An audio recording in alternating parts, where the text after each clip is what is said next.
My story begins. In 1825, I was 10 years old. My father and mother were dead. I lived with my aunt and uncle, Mr. and Mrs. Reed. Their house was called Gateshead Hall. The house was in Yorkshire, in the north of England. My aunt and uncle Reed had 2 children, a boy, John, and a girl, Eliza. I liked my Uncle Reed and he liked me. But in 1825, my uncle died. After that, I was very unhappy. My Aunt Reed did not like me, and John and Eliza were unkind to me.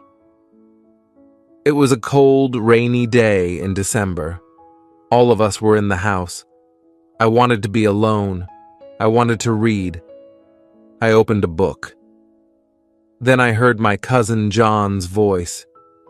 "Jane! Jane Eyre! Where are you?" John shouted. He came into the room and he saw me. "Why are you reading my book?" he asked. "Give it to me." John took the book. He hit my head with it. I screamed. John hit me again. I pulled his hair and I kicked him. "Help! Help, Mama!" John shouted. "Jane Eyre is hurting me." Aunt Reed ran into the room. She pulled me away from John. "John hit me with a book," I said. "I hate him, and I hate you too." "You are a bad girl, Jane," my aunt said. "Why do you hate me?" "You don't like me," I replied. "John and Eliza are unkind to me. I want to leave Gateshead Hall." "You want to leave?" Aunt Reed said.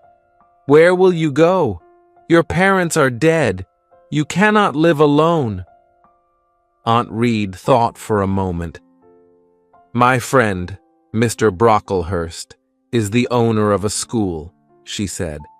"I will send you to Mr. Brocklehurst's school." A few days later, Mr. Brocklehurst came to Gateshead Hall. He was a very tall man.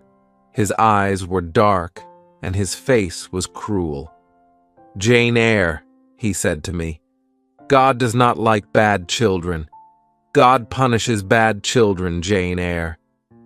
"God will punish John Reed," I replied. "John Reed hits me and he shouts at me." "That is not true. You are a liar, Jane Eyre," Mr. Brocklehurst said. "You must not tell lies, and you must not live here with your cousins. You will come to Lowood School. You will become a good girl." "I want to come to your school, sir," I said. "I want to leave this house." "Bad girls are punished at my school, Jane Eyre," Mr. Brocklehurst said. "The girls work very hard at Lowood." "I will work hard. I will be a good pupil, Mr. Brocklehurst," I said. 2 weeks later, I left Gateshead Hall. I went to Lowood School. Chapter 2. Lowood School. It was the month of January. I arrived at Lowood School at night. A servant took me up some stairs and into a big bedroom. There were many beds in the room. The girls in the beds were asleep. The servant took me to an empty bed. I put on my nightclothes and I got into bed. Soon, I was asleep too. I woke up very early. A loud bell was ringing. The bedroom was dark and cold. I watched the other girls. They washed in cold water and they dressed quickly. There was a plain brown dress next to my bed, and there was a pair of ugly, heavy shoes. I washed quickly. Then I put on my new clothes. I was very hungry. I followed the other girls down the stairs. We sat down at long tables in a large dining room. Our food was terrible. "The food is bad again," one of the girls said. "Stand up," a teacher shouted. "Don't talk." We stood up. We did not speak. We walked into a big schoolroom and we sat down. There were about 80 girls in the schoolroom, and there were 4 classes. The oldest girls were in the 4th class. I was in the 1st class. 4 teachers came into the room and we began our lessons. The lessons were not interesting. First, we read some pages in a book. Then our teacher asked us questions about those pages. After 4 hours, we went outside. It was very cold. Very soon, a bell rang. Lessons started again. 3 weeks passed. One afternoon, the head teacher came into the schoolroom. The head teacher's name was Miss Temple. Mr. Brocklehurst was with her. We all stood up. I stood behind an older girl. I did not want Mr. Brocklehurst to see me. Mr. Brocklehurst walked slowly round the room. Everybody was very quiet. And then I dropped my book. Mr. Brocklehurst stopped walking. He looked at me. "Ah, the new girl," he said. "Come here, Jane Eyre." Then he pointed at 2 of the older girls. "You 2 girls, put Jane Eyre on that high chair," he said. "Look at Jane Eyre, everybody," Mr. Brocklehurst said. "This child is bad. She is a liar. She will be punished. Miss Temple, teachers, girls, do not talk to this child." Then he spoke to me again. "Jane Eyre, you must stand on that chair for 2 hours," he said. "You are a bad girl." That evening, I cried and cried, but Miss Temple was kind to me. "You are a good pupil, Jane," she said, "and you are not a bad girl. I am your friend, Jane." "Thank you, Miss Temple," I said. Lowood School was in an unhealthy place. The buildings were wet and cold. Mr. Brocklehurst owned the school. He was a rich man, but he did not buy warm clothes for us, and he did not buy good food for us. Everybody hated him. In the spring, many of the girls became sick. Some of them left the school. They never came back. Many of the girls died. That spring was a terrible time. We had no lessons. Miss Temple and the other teachers took care of the sick pupils. Mr. Brocklehurst had to buy better food for us, and he had to buy warm clothes for us. Mr. Brocklehurst never came to the school. The next year, Lowood School moved to a better place. It was a healthier place. There were new schoolrooms, new bedrooms, and a new dining room. The new buildings were bright and clean. The teachers were happy. After that, I was happy at Lowood School too. I was a pupil at Lowood School for 6 years. Then I became a teacher.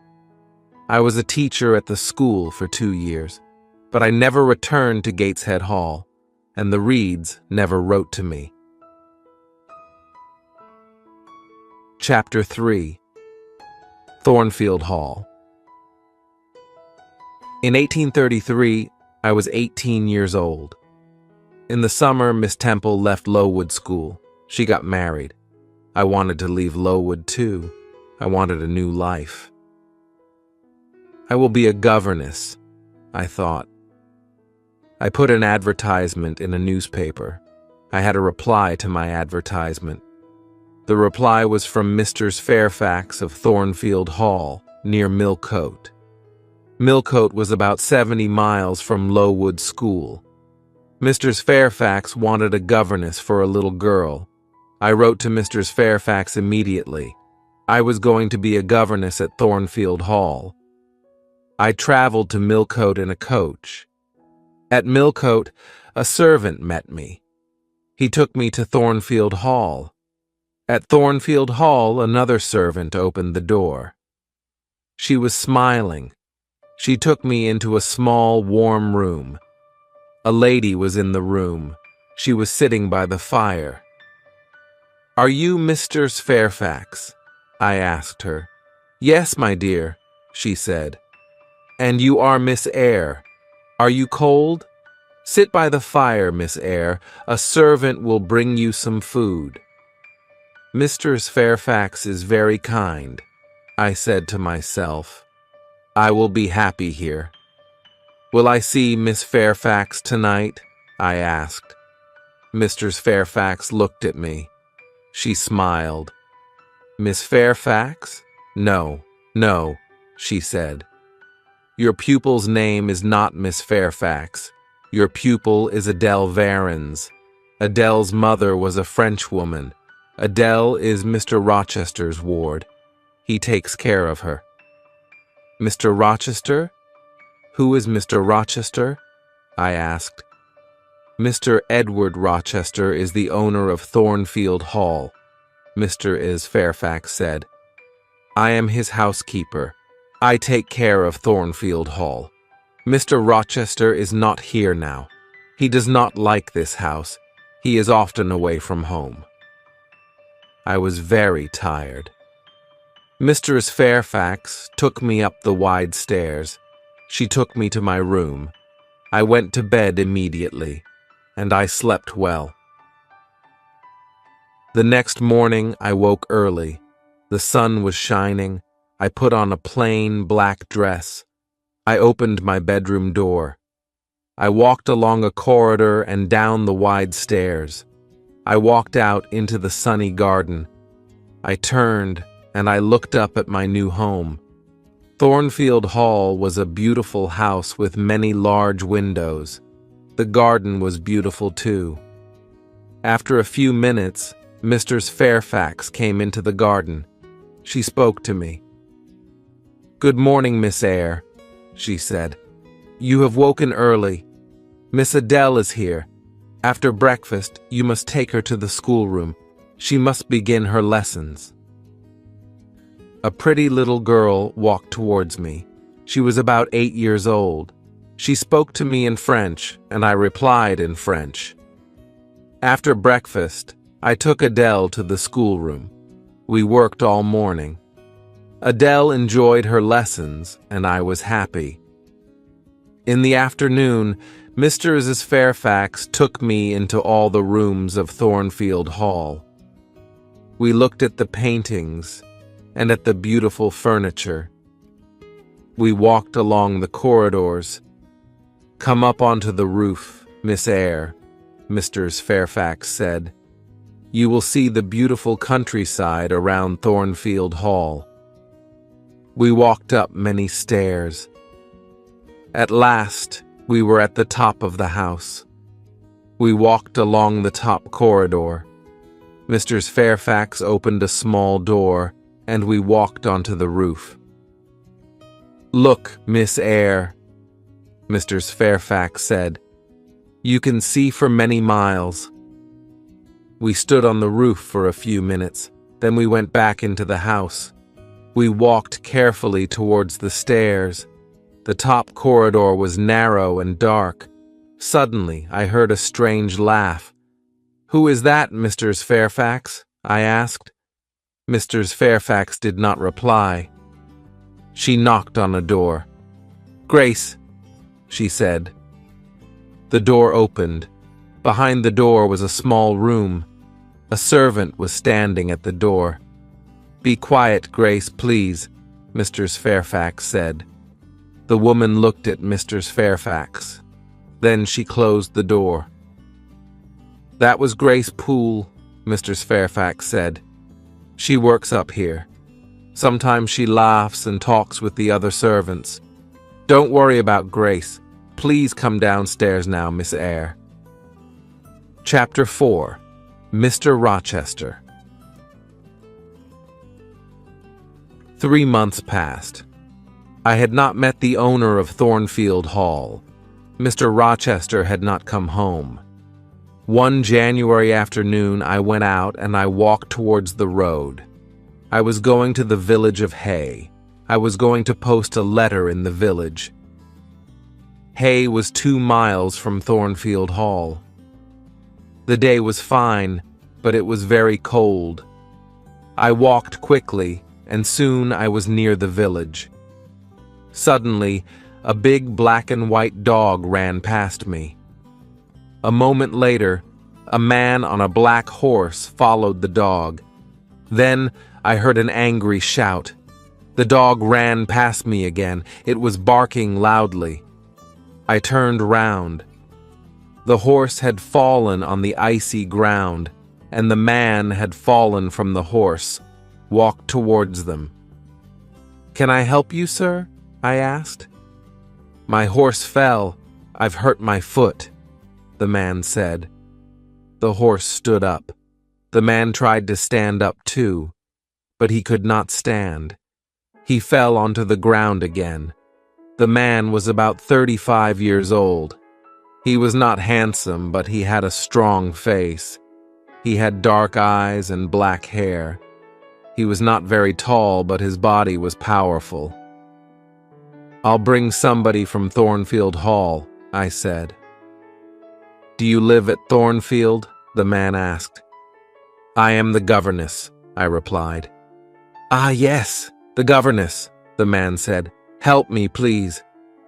The man stood up very slowly, and he put his hand on my shoulder. He walked slowly towards his horse. I helped him.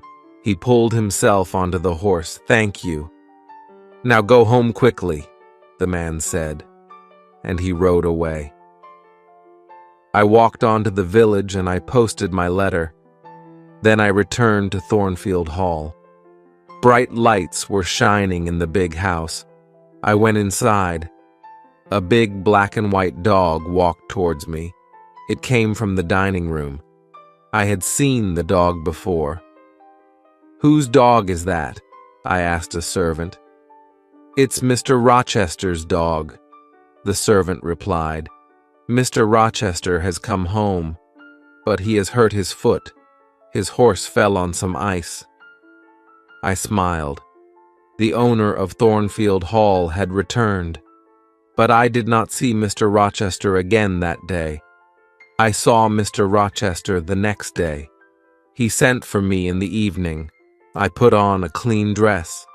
I brushed my hair carefully. Mr. Rochester was in the large sitting room. He was sitting in a big chair. His right foot was on a small chair. Misters Fairfax and Adele were sitting with him. "Sit by the fire, Miss Eyre," he said. "Where have you come from?" "From Lowood School," I replied. "I was there for 8 years." "8 years," Mr. Rochester said. "That is a long time. Who are your parents?" "I have no parents, sir," I answered. "They are dead." "But where is your home, Miss Eyre?" Mr. Rochester asked. "I have no home, sir. I have no family," I said.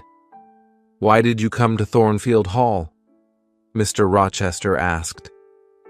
"I wanted to leave Lowood, sir," I replied.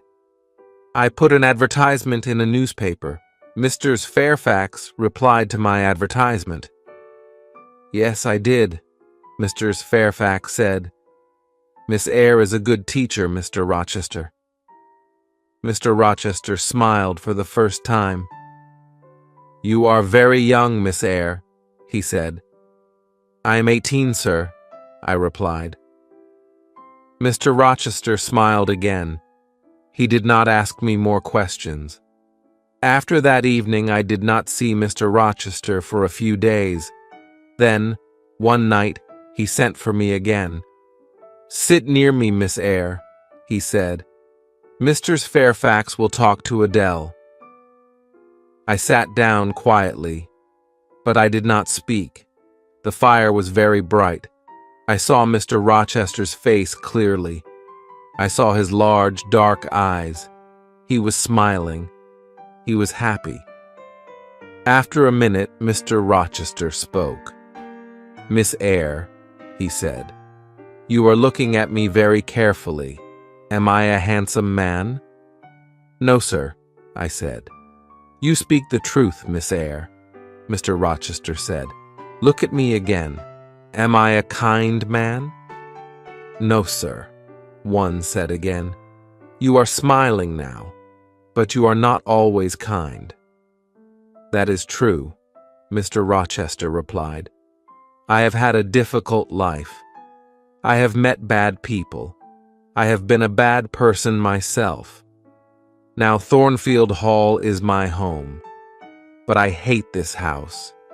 You are very young, Miss Eyre. You cannot understand me. You are right. I don't understand you, sir, I said. I stood up. Where are you going? Mr. Rochester asked. It is late. Adele must go to bed, I said. Are you frightened of me, Miss Eyre? Mr. Rochester asked. No, sir, I replied. But you say strange things, sir. Mr. Rochester smiled. Take Adele to her bedroom now, Miss Eyre, he said. We will talk again tomorrow. After that night, we talked together many times. Mr. Rochester was an interesting man, but he was a strange man, too. I often thought about him. Why does Mr. Rochester hate Thornfield? I asked myself. Thornfield Hall is a beautiful place, but Mr. Rochester is not happy. Chapter 5. Fire. It was March. One night I was in bed, but I was not asleep. The house was quiet. Suddenly I heard a sound in the corridor outside my room. Who's there? I said. Nobody answered. Then I heard a strange laugh. I got out of my bed and I went quietly to the door. I listened.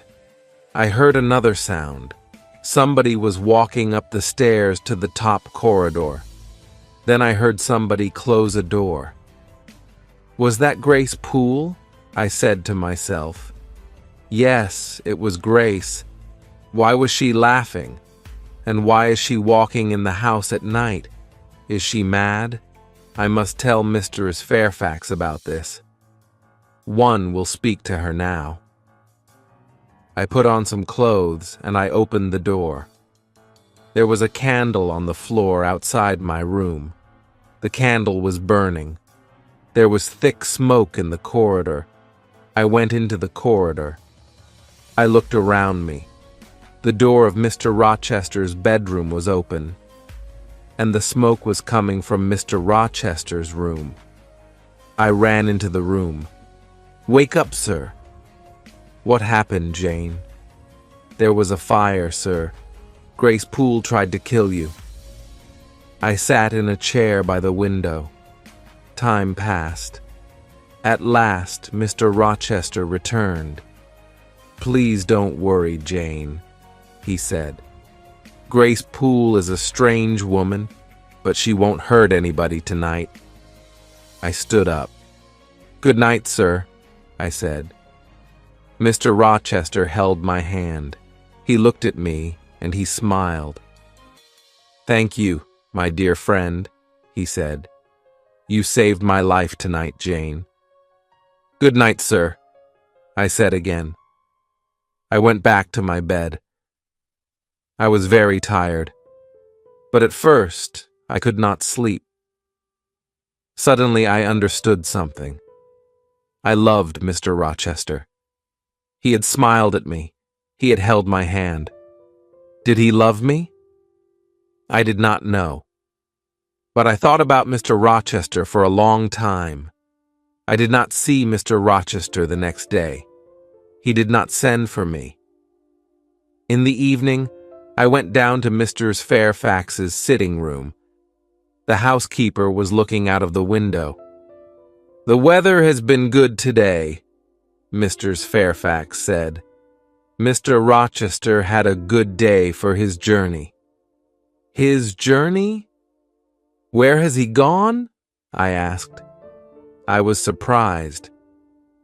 He has gone to Ingram Park, Mrs. Fairfax replied. Mr. Rochester will stay there for a week or more.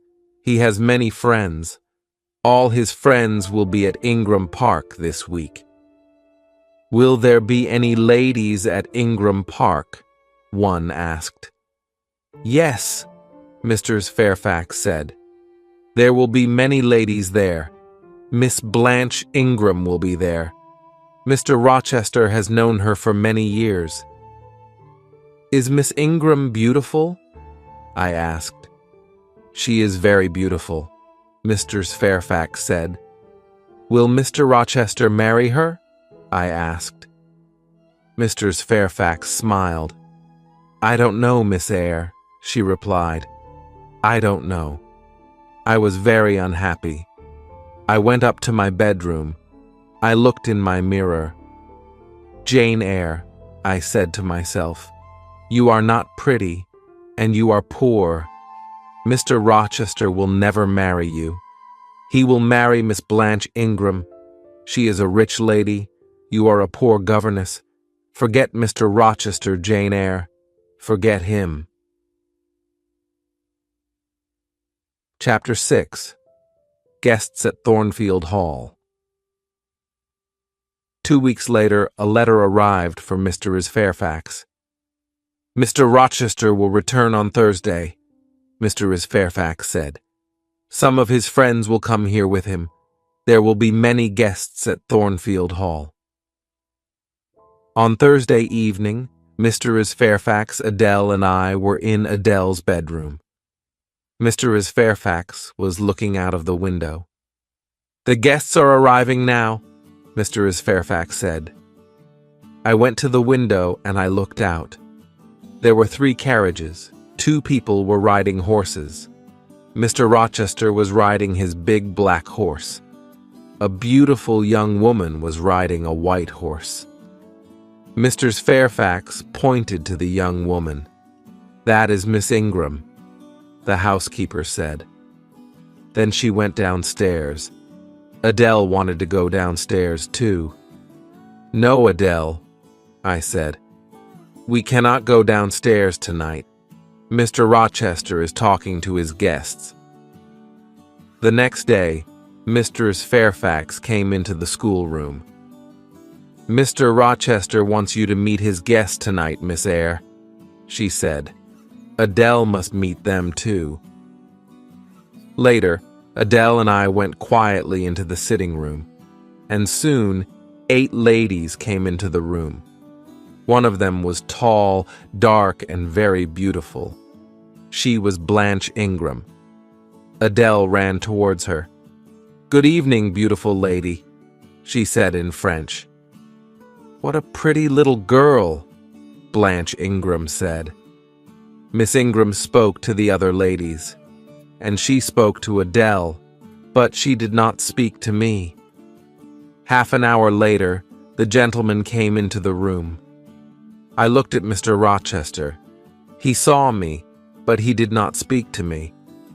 Miss Ingram pointed at Adele. Why doesn't this little girl live at a school, Mr. Rochester? She asked. Adele learns her lessons at home, Mr. Rochester replied. She has a governess. Oh, yes, that small woman by the window, Miss Ingram said. I had many governesses. I hated all of them. They were all ugly and stupid. Later, Miss Ingram and Mr. Rochester sang some songs together. Mr. Rochester had a fine voice. I listened to the songs. Then I left the room. Mr. Rochester followed me. What is wrong, Jane? He asked. Nothing is wrong, sir, I said. But I am tired. I am going to my room. Good night, sir. You are tired, and you are unhappy too, Mr. Rochester replied. There are tears in your eyes. Rest now, Jane. But please come and meet my guests tomorrow evening. Don't forget Jane. The guests stayed at Thornfield Hall for 2 weeks. Every evening, I went to the sitting room with Adele. Nobody spoke to me. Mr. Rochester and Miss Ingram were always together. One afternoon, Mr. Rochester went to Millcote. He returned late in the evening. I met him at the front door. "Another guest has arrived, sir," I told him. "His name is Mr. Mason. He has come from the West Indies." Suddenly, Mr. Rochester's face was pale. He held my hand tightly. "Mason, the West Indies. Mason," he said. "Are you ill, sir?" I asked. "Jane, my little friend, I've had a shock," he said. "Bring me a glass of wine, please." I went quickly to the dining room. I returned with a glass of wine, and I gave it to Mr. Rochester. "What are my guests doing?" he asked. "They are eating and laughing, sir," I replied. "Mr. Mason is talking to the other guests." "One day, they will all hate me," Mr. Rochester said. "Now, go into the dining room again. Tell Mason to meet me in the library." I gave Mr. Mason the message. Then I went to my bedroom. I got into my bed. Later, I heard Mr. Rochester coming up the stairs with Mr. Mason. They were laughing and talking. Soon, I was asleep. Chapter 7. A Terrible Night. Some hours later, I woke up. A terrible cry had woken me. The moon was bright.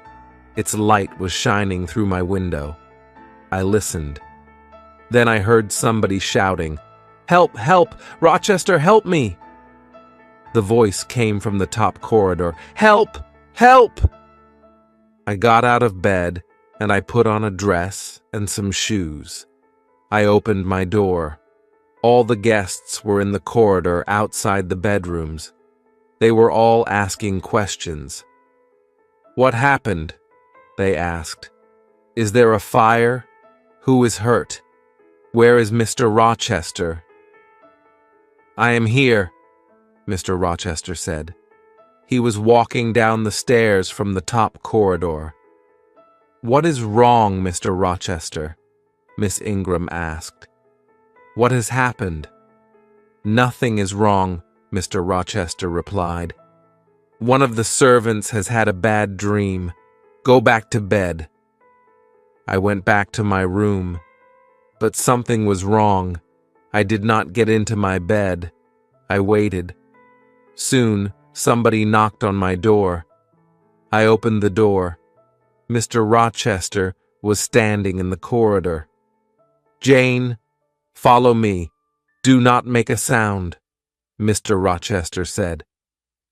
We went up to the top corridor. Mr. Rochester unlocked a door, and we went inside a room. Mr. Mason was sitting on a chair in the room. His face was pale, and his shirt was covered with blood. Then I heard a terrible laugh. The sound came from the next room. Grace Poole is a madwoman, I thought.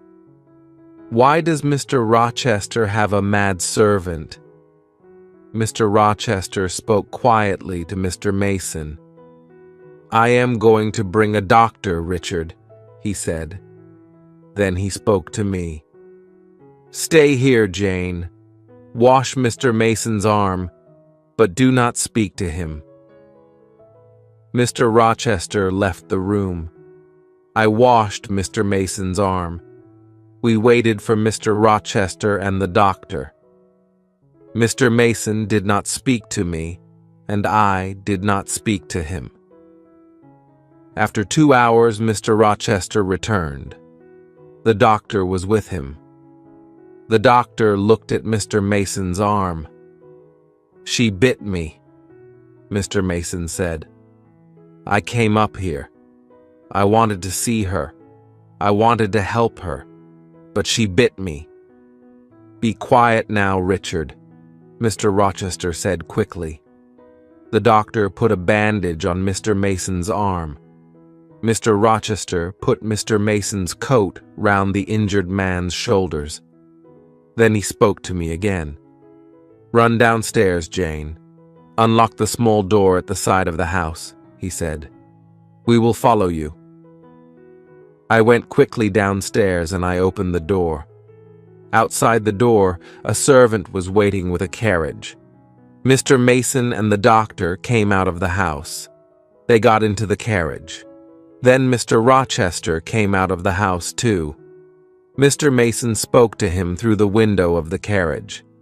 "Help her. Be kind to her, Rochester," he said. "Yes, I will, Mason," Mr. Rochester said. The servant drove the carriage away. "Will you walk in the garden with me, Jane?" Mr. Rochester asked. "I do not want to sleep now." "Yes, I will, sir," I said. Soon it was morning. The birds were beginning to sing. The flowers had a sweet smell. "It has been a strange night, Jane," Mr. Rochester said. "Were you frightened?" "I am frightened of Grace Poole," I said. "She will hurt you one day." "I am stronger than she is." "She will not hurt me," Mr. Rochester said. He looked at me for a few moments. "Are you my friend, Jane?" he asked me. "Yes, sir. I will be your friend forever," one replied. "Thank you, my dear," Mr. Rochester said. "I have made mistakes. Now, I want to be happy. That is not wrong, is it, Jane?" He stopped speaking for a minute. Then he said, "Go into the house. I'll talk to you tomorrow." But the next day, I had a letter from Gateshead Hall, my Aunt Reed's house. The letter was from my cousin Eliza. I started the journey to my Aunt Reed's house immediately. I arrived there the next day. My Aunt Reed was very, very ill. She could not move, and she did not speak to me. I wanted to return to Thornfield Hall. I wanted to see Mr. Rochester, but Eliza wanted me to stay at Gateshead Hall. After 3 weeks, my aunt spoke to me at last. She spoke very slowly. "Are you Jane Eyre?" she asked. "Yes, Aunt Reed, I am Jane Eyre," I replied. "There is a letter for you," Aunt Reed said. "It is in my desk. Call Eliza, please. She will get the letter." Eliza came into the room. She opened the desk, and she gave me a letter. "Read the letter, Jane," my aunt said. The letter had come from Madeira, but it was 3 years old. "I answered that letter," Aunt Reed said. "I hated you, Jane. I did not want you to have your uncle's money. I wrote to John Eyre. I wrote, 'Jane Eyre is dead. She died at Lowood School.' I am sorry, Jane, I was wrong. Mrs. Reed died that night. I left Gateshead Hall a few days later. I took my uncle's letter with me.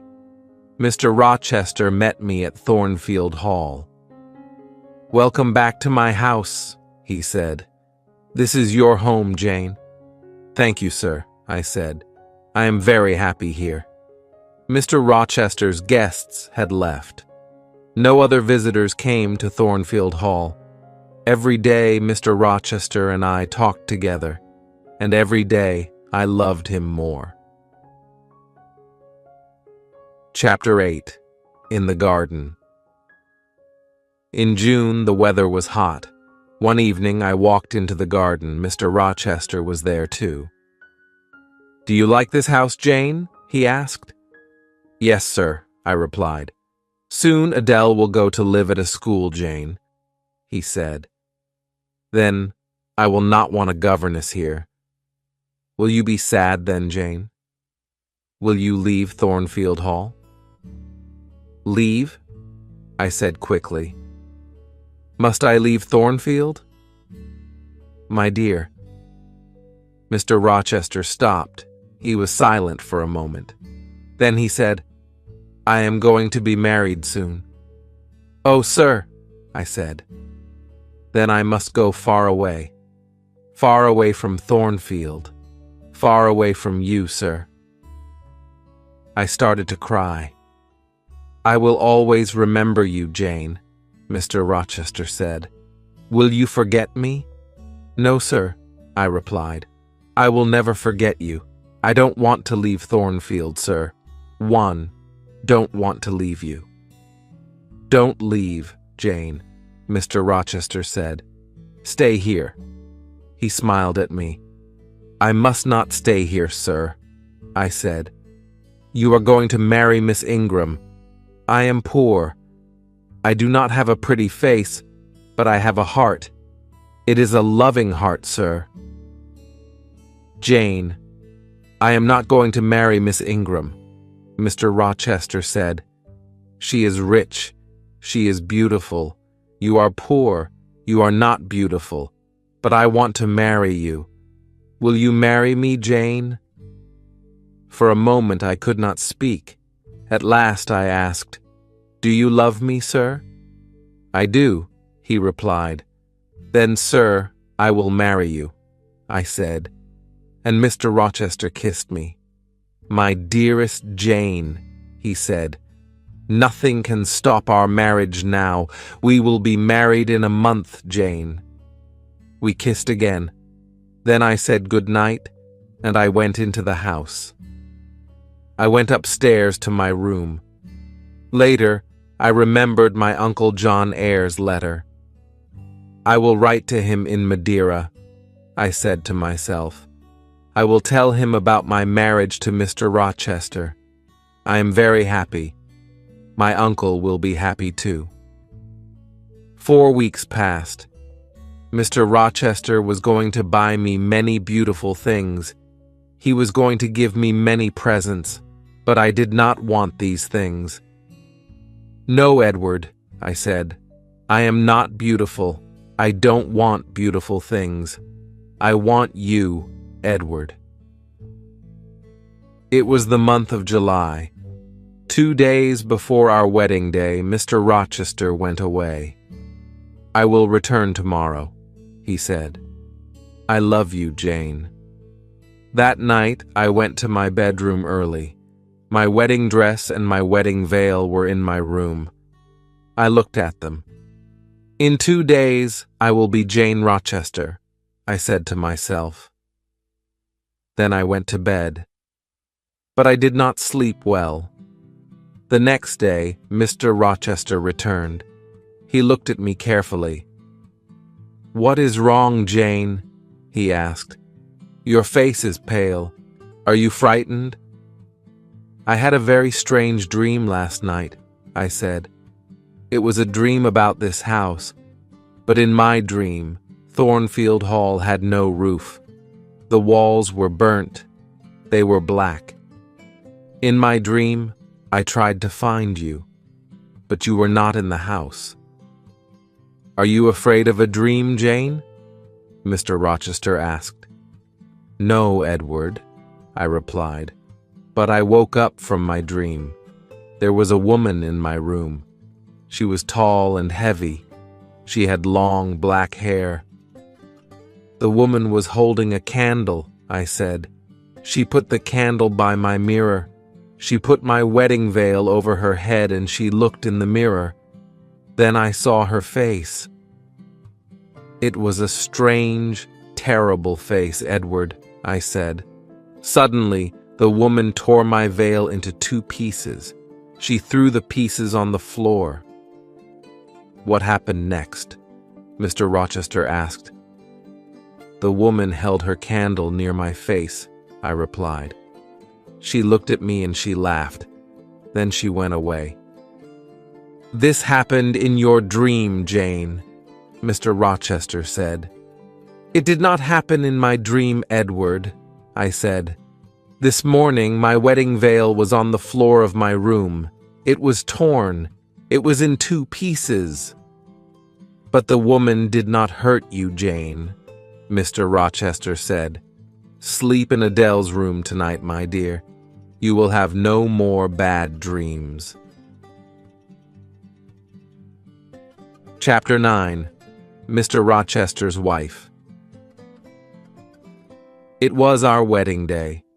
We were going to be married in a church near Thornfield Hall. After the marriage, we were going to travel to London. I got up early. I put on my wedding dress, and I went downstairs. Mr. Rochester was waiting for me. At 8 o'clock, we walked together to the church. The clergyman was standing by the door of the church. There were 2 other people inside the church, 2 men. They were sitting in a dark corner. I could not see them very well. The clergyman started to speak. At every marriage, the clergyman asks an important question. He asks the people in the church, "Is there a problem about this marriage?" The clergyman spoke loudly. He asked this question, and he waited. There was silence for a moment, and then one of the men in the dark corner stood up. He spoke loudly. "There is a problem. These 2 people must not be married," he said. "There is not a problem," Mr. Rochester said to the clergyman. "Please go on with the marriage." "No, I cannot go on with the marriage," the clergyman replied. He spoke to the man in the corner. "What is the problem, sir?" he asked. Mr. Rochester turned and looked at the man. "Who are you? What do you know about me?" he asked angrily. "My name is Briggs, sir. I am a lawyer," the man replied. "I know many things about you. 15 years ago, you were married in the West Indies. Your wife's name is Bertha Mason. She is alive. She lives at Thornfield Hall." "How do you know that?" Mr. Rochester shouted. The other man in the dark corner stood up. He walked towards us. It was Richard Mason. "Bertha Mason is my sister," he said. "I saw her at Thornfield Hall in April." Mr. Rochester's face was pale. For a minute he was silent. Then he spoke quietly. "It is true," he said. "My wife is living at Thornfield Hall. She is mad. Come to the house, all of you. Come and see Mr. Rochester. Come and see the mad woman." We all left the church. Nobody spoke. At Thornfield, Mrs. Fairfax and Adele were waiting for us. They were smiling happily. "Nobody will be happy today," Mr. Rochester said. "We are not married." Briggs, Mr. Mason, the clergyman, and I followed Mr. Rochester. We followed him up the stairs. He took us to the top corridor. He unlocked a door, and we went into a small room. I had seen this room before. We walked through the room to another door. Mr. Rochester unlocked this door, and we saw a larger room. Grace Poole was sitting in the room, but another woman was there too. She was tall and heavy. Her dark hair was in front of her face. The woman turned and looked at us. I knew that terrible, mad face. I had seen it in my bedroom 2 nights before. The mad woman saw Mr. Rochester. She screamed and she ran towards him. "Be careful, sir," Grace Poole said. The mad woman was very strong. She screamed and she hit Mr. Rochester, but Mr. Rochester held her arms. "This woman is my wife," Mr. Rochester said angrily. "I wanted to forget about her. I wanted to marry this young girl, Jane Eyre. Was I wrong?" He was silent for a few moments. Then he spoke quietly. "Yes, I was wrong," he said. "I love Jane Eyre, but I was wrong. Now go, all of you. I must take care of my mad wife." I went slowly downstairs. Mr. Briggs, the lawyer, spoke to me. "I am sorry for you, Miss Eyre," he said. "You did nothing wrong. Your uncle, John Eyre, is sorry for you too. He read your letter, and then he met Richard Mason in Madeira. Your uncle is dying, Miss Eyre. He could not come to England. He sent me here. He wanted me to stop this marriage." I did not answer. I went to my room and I locked the door. I took off my wedding dress. I put on a plain black dress. I lay down on my bed. I am Jane Eyre today, I thought. I will be Jane Eyre tomorrow. I will never be Jane Rochester. I must leave Thornfield Hall. I must never see Mr. Rochester again. My life here is finished. Many hours later, I got off the bed. I unlocked my door. Mr. Rochester was waiting outside my room.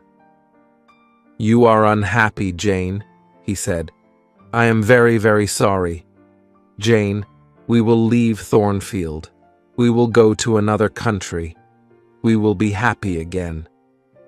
I cannot be your wife. I cannot live with you," I said. "I must leave you, Edward."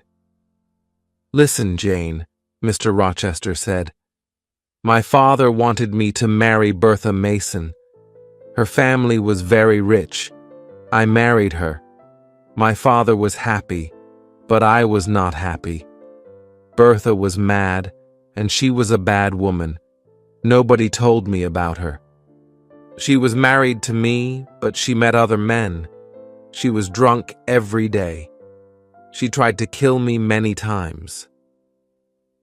After 4 years, I brought Bertha here to Thornfield Hall," Mr. Rochester said.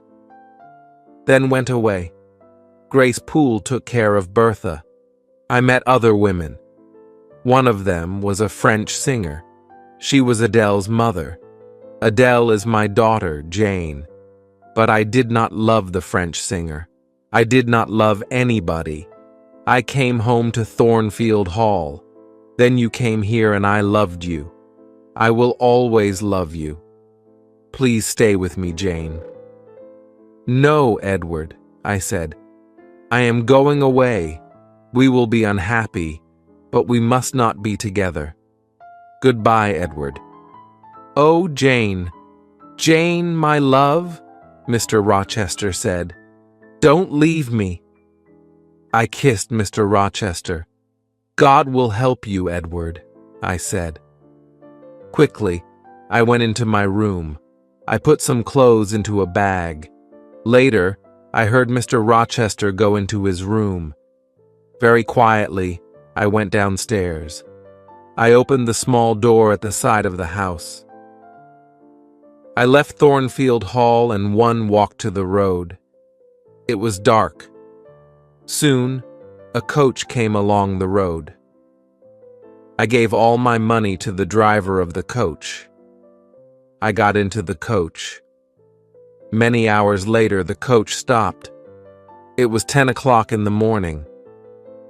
"You must give me more money now," the driver said. "I have no more money," I said. "You have no more money? Then you must get out of the coach," the driver said. I got down onto the road. The coach moved away quickly, but I had left my bag in the coach. I looked around me. I was on a cold, empty moor. I was tired and hungry. I walked and walked. I had no money. I had no food. I walked until the evening came. At last, I lay down on the ground. I fell asleep immediately. Chapter 10. Moor House. The next morning, I woke late. I walked along the road for many miles. It started to rain. Soon my clothes were wet. I saw no one. I walked on the moor all day. In the evening, I was very tired again. I must sleep soon, I thought. Where shall I sleep? Then I saw a light. I walked slowly towards it. The rain was falling heavily, but I saw a house near the road. I walked up to the house. I knocked on the door. I waited, but nobody opened the door. I stood outside the house. I was very cold and very tired. I could not move. "I am going to die here," I said. Then I heard a young man's voice. The man was standing behind me. "No, you will not die at Moore House," the man said. Then he unlocked the door of the house. He took me into the house. He took me into a warm sitting room. "Please sit down," he said. Two pretty young women came into the room. "Give this poor woman some food, Diana," the young man said. "Give her some dry clothes, Mary." Then he spoke to me again. "My name is St. John Rivers," he said. "These are my sisters, Diana and Mary. What is your name, young woman?" "My name is Jane Elliott," I said. I closed my eyes. "Jane is very tired," Diana said. "She must go to bed now." I stayed in bed at Moore House for 3 days. Diana and Mary Rivers were governesses. They were staying at Moore House for a few days. St. John, their brother, was a clergyman. They were very kind to me. Soon, we were good friends. One day, St. John asked me about my life. I was a governess too, I told him. And I told him about Lowood School. But I did not tell him about Thornfield Hall. I did not tell him about Mr. Rochester. "I want to work, St. John," I said. "Will you help me?" "I have a plan," St. John said. "A few miles from here, there is a village. Many of the girls in the village cannot read or write. I'm going to pay for a girls' school in the village, but I must find a teacher for these girls." "I will teach them, St. John," I said. "Good," he said. "There will be a small house next to the school. You will live there." 3 days later, a letter arrived for St. John. "Diana, Mary, our Uncle John is dead," he told his sisters, "but we will not have any of his money." He gave the letter to his sisters. They read it. "Uncle John was our mother's brother," Diana told me. "He was very rich, but he has given all his money to another niece. We do not know her." Soon, I went to live in the village. I lived in the house next to the school. Every day I taught the girls. My pupils worked hard, but I was not happy. Every day, I thought about Edward Rochester. "Does he think about me?" I asked myself. 4 months passed. One day, St. John Rivers came to my house. He was holding a letter. He was worried. "What is wrong?" I asked. "I want to ask you 3 questions, Jane," he replied. "Is your name Jane Elliott? Do you have another name? Do you know Jane Eyre?" I looked at him for a moment. I did not speak. "I have some news for Jane Eyre," St. John said. "Jane Eyre was a pupil at Lowood School, and she was a teacher there. Then she was a governess at Thornfield Hall, the home of Mr. Edward Rochester." "How do you know this?" I asked. "What do you know about Mr. Rochester? How is he?" "I don't know," St. John said. "This letter is from a lawyer. The lawyer tells a story about Mr. Rochester. Mr. Rochester had a mad wife, but he tried to marry Jane Eyre. She left Thornfield. Now this lawyer, Mr. Briggs, is trying to find her." "I will tell you the truth, St. John," I said. "My name is not Jane Elliott. My name is Jane Eyre, and I was a governess at Thornfield Hall. I know Mr. Rochester. Did Mr. Briggs write anything about Mr. Rochester?" No, the letter is about you, Jane, St. John said. Your uncle, John Eyre, is dead. John Eyre has given you £20,000. You are rich, Jane. But why did Mr. Briggs write to you? I asked. My mother's name was Eyre, St. John said. She was your father's sister, Jane. Then you, Diana, and Mary are my cousins, I said. I thought carefully for a moment. Write to Diana and Mary, I said. They must come home. I will give all of you some of Uncle John's money. The next day I wrote to Mr. Briggs.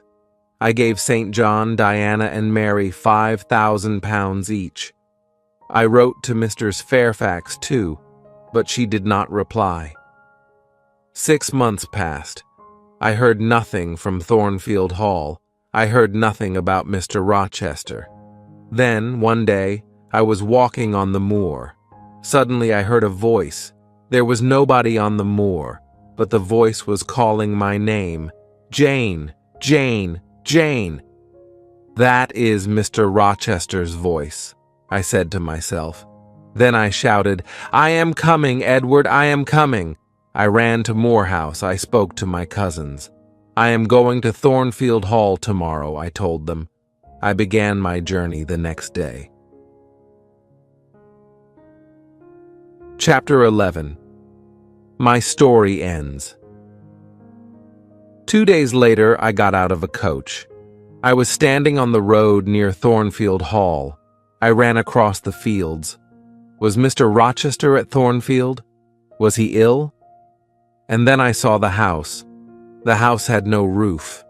Its walls were burnt and black. Nobody was living there. I looked at the burnt black house. I had seen this before. I had seen it in a dream.